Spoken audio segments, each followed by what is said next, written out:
मेहनत करून पैसे सर्वच जण कमवतात, पण बँकेतील खात्याचे प्रकार माहीत नसल्यामुळे आर्थिक नुकसान करून घेतात. चला तर या व्हिडिओमध्ये आपण पाहूया की बँकेत कोणत्या कोणत्या प्रकारचे खाते असतात. तर बघा, इथे मी 9 प्रकारचे खाते घेतलेले आहे. आपण डिटेलमध्ये पाहूया. तर हे आहे सेव्हिंग अकाउंट, बचत खाते. हे जवळजवळ सर्वांनीच काढलेले आहे.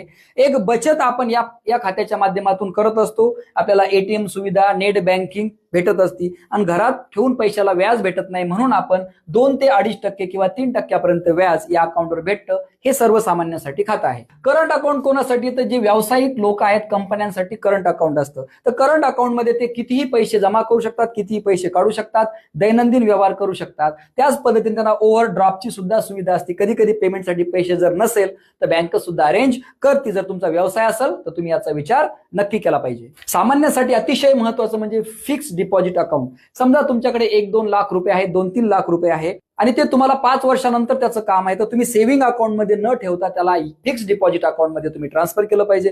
कारण सेव्हिंग अकाउंटमध्ये तुम्हाला 2 ते 3% व्याज भेटेल, परंतु तेच फिक्स्ड डिपॉझिटमध्ये तुम्हाला 5 ते 6-7% पण व्याज भेटू शकतं. आणि एक गोष्ट लक्षात घ्या, एफडी अकाउंट मधील रक्कम तुम्ही लगेच काढू शकत नाही, तुम्हाला दंड सुद्धा आकारला जाऊ शकतो.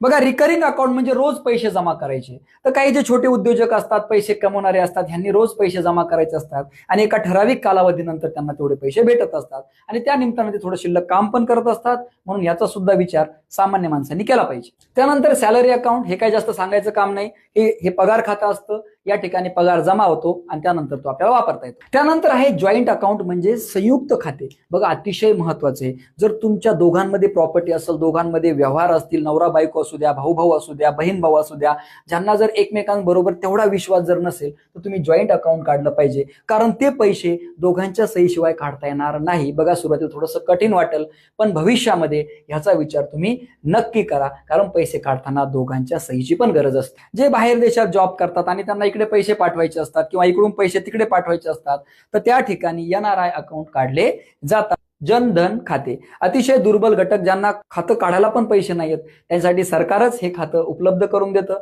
आणि त्यांच्यासाठी जे सहाय्य निधी येतो तो त्यांना पुरवल्या जातो. बघा, डीमॅट अकाउंट हे शेअर बाजाराचे व्यवहार करण्यासाठी, शेअर खरेदी करण्यासाठी, शेअर विक्री करण्यासाठी तुमच्याकडे डीमॅट अकाउंट असणं गरजेचं आहे.